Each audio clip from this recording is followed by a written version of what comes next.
Boa tarde, meninos e meninas. Boa tarde, queridos e queridas alunas. Hoje nós vamos estudar um pouco sobre um dos gêneros que vocês mais vão produzir na vida acadêmica, que é o resumo acadêmico, tá? Então eu vou apresentar para vocês brevemente que gênero é esse, quais são as suas características. O nome resumo, se vocês forem a qualquer dicionário, vocês vão encontrar conceitos que dizem que resumo é um sumário, é uma síntese, é uma sinopse. Ou o próprio ato ou efeito de resumir. Eu trouxe aí uma definição do dicionário Wise, que diz que é a exposição de um acontecimento, de uma série de acontecimentos, de alguma coisa, tentando trazer uma ideia geral sobre o sentido do que está sendo resumido. Pode ser também chamado resumo, né, a apresentação de um texto, de um conteúdo de um livro, de uma peça teatral, de um argumento de um filme, etc e tal.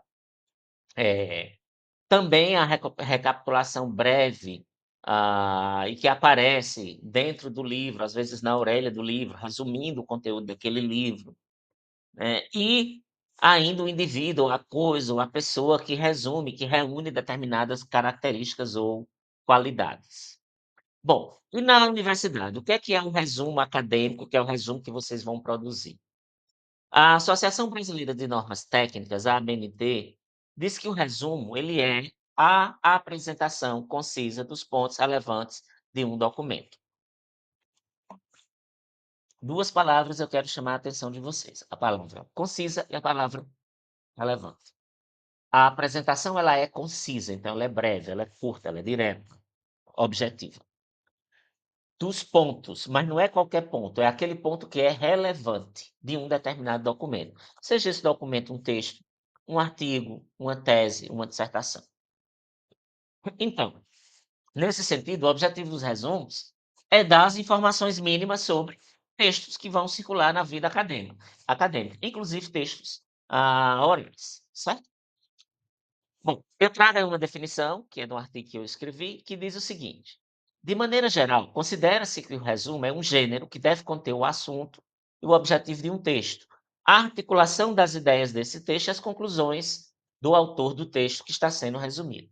Então, no resumo, você vai dizer se aquele resumo é de um livro, né, de uma obra, etc e tal, do que é que trata aquela obra, qual é o objetivo daquela obra, daquele texto.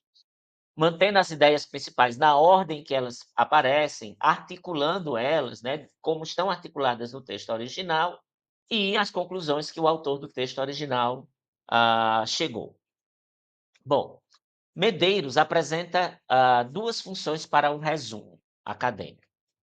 A primeira é ele ser um instrumento de trabalho do professor, ou do pesquisador, ou do estudante, que precisa conhecer um determinado assunto, texto, explorar, estudar, investigar, analisar. Então ele vai a uma série de a um banco de resumos, né, ou lá um banco de textos, pega os resumos desses textos e, a partir da leitura do resumo, ele vai saber do que é que trata cada texto, e vai decidir se vai ou não consultar aquele texto original. Então serve como um instrumento para que a gente pesquise e verifique se os textos vão ser lidos ou não por nós, porque atendem aquilo que nós precisamos ou não atendem, certo? A segunda função seria ser um instrumento didático e de avaliação sobre a leitura. Nesse sentido, é uma atividade, né, que a gente pede na vida universitária, para que o aluno faça um resumo de um texto e assim a gente checar, nós professores checarmos, se ele conseguiu compreender aquele texto, se ele tem uma visão geral do texto, pegou as ideias principais. E aí vocês vão ser solicitados ao longo do curso inteiro de vocês, por diferentes professores que pedindo resumos de textos. A ABNT fala em 2 tipos de resumo, o resumo indicativo e o resumo informativo. O resumo indicativo, ele tem os pontos principais do texto, mas ele não tem detalhamentos, os dados quantitativos, qualitativos, né, de maneira que, se você quiser um detalhe mais específico, você tem que ir ao texto original. No informativo, você tem todas as características que o resumo indicativo tem, em termos de ter as finalidades, os objetivos, né, a metodologia, do que está apresentado lá no texto original, mas só que com uma riqueza maior de detalhes. às vezes até dados numéricos, dados quantitativos, qualitativos, resultados, com mais detalhes, de maneira que você já tem uma boa ideia do texto, sem precisar ir ao texto original. Pelo menos as informações mais relevantes você já vai ter ali. Vou dar um exemplo aqui de um resumo indicativo, né, trazido por Medeiros, e de um resumo descritivo. O texto, vocês observem logo de cara que tem a referência do texto original, de acordo com as normas da ABNT. Rocco, Maria Tereza Fraga, Crise na Linguagem, a redação do vestibular, São Paulo, Mestre Zulma, 1981, 184 páginas. Obviamente, pelas referências aí da ABNT, a gente já sabe que se trata de um livro, né? Estudo realizado sobre redações de vestibulandos da FUVEST. Examina textos de base com novas tendências de estudos da linguagem que busca erigir uma gramática do texto, uma teoria do texto. São objeto de seu estudo a coesão, o clichê, a frase feita, o não texto, o discurso indefinido. Parte de conjecturas e indagações, apresenta os critérios para análise, informações sobre o candidato, o texto e farta exemplificação. Então, esse breve resumo, né, que é indicativo, ele indica qual é o assunto do texto, que informações você vai ter no texto, né, e os principais aspectos que o texto examina, né, o texto que eu estou falando aí, o livro, né, como a coesão, o clichê, a frase feita, o não texto, o discurso definido nas redações de vestibular, que é o assunto do livro. Bom, é curto, direto, objetivo, como vocês podem ver. Agora veja o descritivo. Aparece lá em cima, novamente, a referência de acordo com as normas da ABNT. E aí ele está numa extensão muito maior, você já vê que o tamanho é muito maior, e que vai ter mais detalhes. Examina 1.500 redações de candidatos a vestibulares obtidas da 1978 obtidas da FUVEST. O livro resultou de uma tese de doutoramento apresentada à USP em maio de 1981. Vocês observem que já tem uma contextualização. Aí depois vem o objetivo. O objetivo é caracterizar a linguagem dos vestibulandos, etc, etc e tal. Depois, aspectos do corpus. Escolheu redações de vestibulandos pela oportunidade de obtenção de um corpus homogêneo. Depois, a hipótese, que é trabalhada lá no livro, da existência de uma possível crise na linguagem através de estudos, também relações, etc e tal. Depois já a análise, né, com os problemas identificados. Dentre os problemas, ressaltam-se a coerência, a continuidade, etc e tal. Mais embaixo, vocês já vão ver que vão ter os resultados, quando diz: chegou à conclusão de que 34,8 dos vestibulantes demonstram capacidade de domínio de termos relacionais, 16,9 apresentam problemas de contradições, a redundância ocorreu em 15,2, o uso excessivo aparece em 69. Então vocês veem aí que tem dados numéricos, tem dados mais precisos sobre os resultados. E aí, lá no final, tem as conclusões da autora.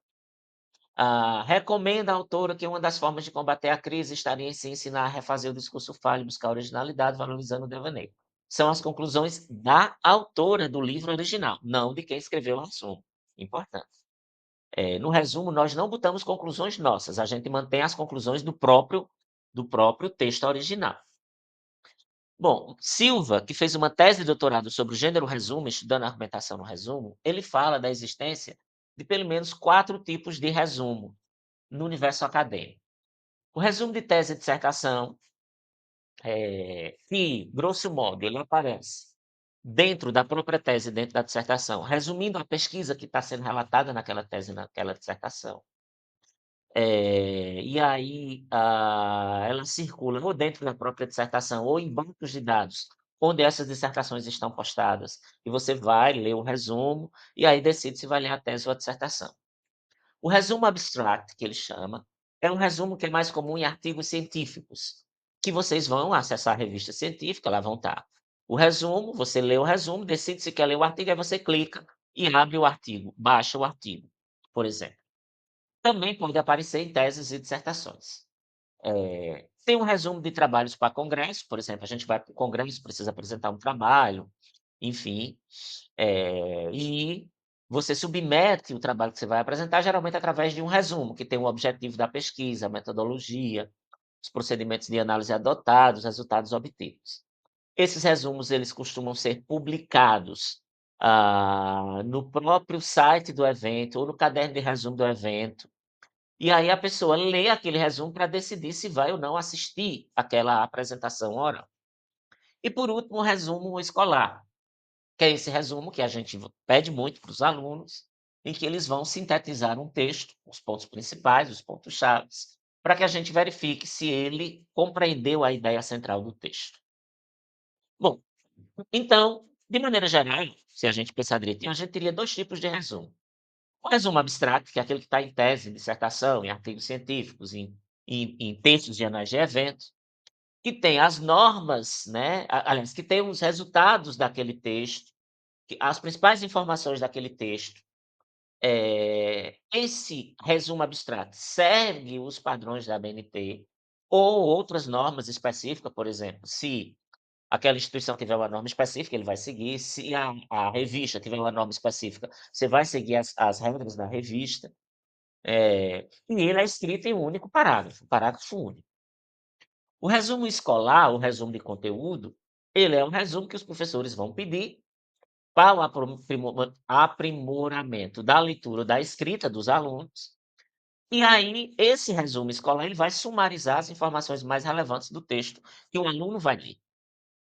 É importante dizer que esse resumo escolar ele pode ser escrito em um ou mais parágrafos, vai depender do professor. Tem professor que diz: "Eu quero um resumo em um só parágrafo", ou "Eu quero um resumo e vocês podem fazer em mais de um parágrafo".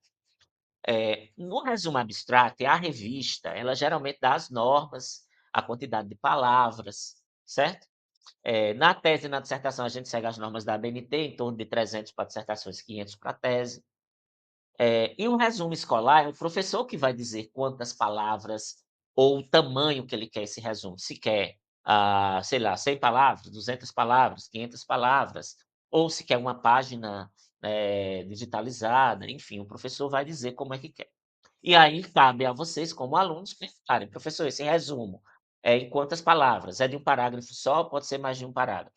A gente vai seguir as normas do resumo abstrato ou o senhor vai dar outras normas?", certo? O resumo abstrato, geralmente, ele tem o problema e os objetivos da pesquisa, né, o referencial teórico que foi adotado, os procedimentos metodológicos que foram usados na pesquisa, a natureza, o corpus, procedimento de análise, etc e tal, os resultados objetivos da pesquisa, aqueles resultados mais, principais, importantes, certo? E a discussão desses resultados, com as conclusões. Aqui eu dou para vocês um exemplo de um resumo de um artigo científico escrito por mim, 2 orientandas minhas, e esse artigo foi publicado na revista Lê Escola. Do lado aqui vocês têm a referência, né, do artigo, onde ele está, seguindo as normas da ABNT, e do lado tem um resumo. Resumo: este trabalho objetiva analisar diferentes fenômenos semântico-argumentativos enunciativos no suporte Twitter X, e em charge acerca das eleições presidenciais de 2022. Então, começa com o objetivo e a contextualização. Depois tem um aporte teórico. Como aporte teórico, contou-se com a perspectiva da teoria da argumentação na língua de Diderot e colaboradores, 87 a 88, os estudos sobre polifonia enunciativa, a partir de Diderot, 87 a 88, além dos estudos sobre os blocos semânticos propostos por Carrel e Diderot, 2005. Vocês observem que depois tem um referencial teórico, as teorias usadas, os conceitos principais e os autores. Em relação à metodologia, a investigação realizada foi de natureza qualitativa, de cunho descritivo e interpretativista. Aí, a natureza da pesquisa, o tipo de pesquisa realizada. Depois, o corpus utilizados. Os dados foram coletados na rede social Twitter X, bem como em redes sociais que publicaram charts com temática política. Depois, os resultados. Constatou-se, agora nós temos os resultados. Como principais resultados, que as orientações argumentativas geradas nos enunciados se deram a partir dos blocos de significação mapeados, além de ser possível analisar o posicionamento enunciativo dos locutores em diferentes fenômenos. Aí você tem os resultados obtidos na pesquisa. Aqui é um resumo de uma tese, vocês observem que na extensão ela é muito maior, né, porque aí é entre 400, 500 palavras, geralmente se coloca, né. E obviamente que os detalhes maior, até porque a pesquisa de tese é uma pesquisa mais robusta, mas seguem aquele mesmo padrão, a contextualização, os objetivos, a teoria, a metodologia utilizada, o corpus analisado, os resultados obtidos e as conclusões, certo? Bom, como se produz um resumo acadêmico? Eu trago aí algumas orientações para vocês, a partir de estudos que nós fizemos sobre a produção desse gênero. Os manuais de redação científica, né, a própria BNT também, deixe claro que o resumo ele deve ser reduzido numa linguagem objetiva. E aí a gente vai evitar a repetição de frases inteiras do original, né. O abstrato vai ser escrito em um parágrafo único, a gente sabe disso. No entanto, o escolar, o professor pode pedir mais de um. Mas a gente vai sempre respeitar a ordem das ideias ou os fatos do texto original. As ideias aparecem no texto original em determinada ordem, você mantém aquela ordem e mantém as relações entre essas ideias. Isso é muito importante. O resumo ele não deve ter um juízo valorativo, ou seja, um ponto de vista de quem está resumindo, certo? Quem faz isso é um outro gênero, que vocês vão estudar mais na frente, que é a resenha. Uma outra informação importante é que o resumo deve dispensar a consulta original. Em que aspectos? No aspecto de que o resumo por si só, você vai ler e vai entender a ideia do texto original. Você não precisa ir até o original para saber qual é a ideia geral, porque o resumo já traz isso, tá? Você só vai ao original se você precisar de detalhes, de mais informações que vão estar lá no texto original. Mas o resumo por si só deve ser suficiente para a gente ter uma ideia de qual é a principal discussão que está no texto original. Para se fazer, a gente realiza um processo chamado processo de sumarização. O que é sumarizar? Sumarizar é reduzir, é simplificar, é deixar as coisas mais curtas, mais objetivas, tá? Então, nesse sentido, a primeira coisa que você vai fazer é apagar as informações que são facilmente deduzíveis ou inferíveis a partir do conhecimento de mundo de qualquer pessoa ou do leitor. Depois, apagar as sequências que são explicativas, que são, detalhes e formas, né, de dizer aquela mesma informação utilizando outras palavras. Então, sinônimos, orações apositivas, orações explicativas, isso a gente retira.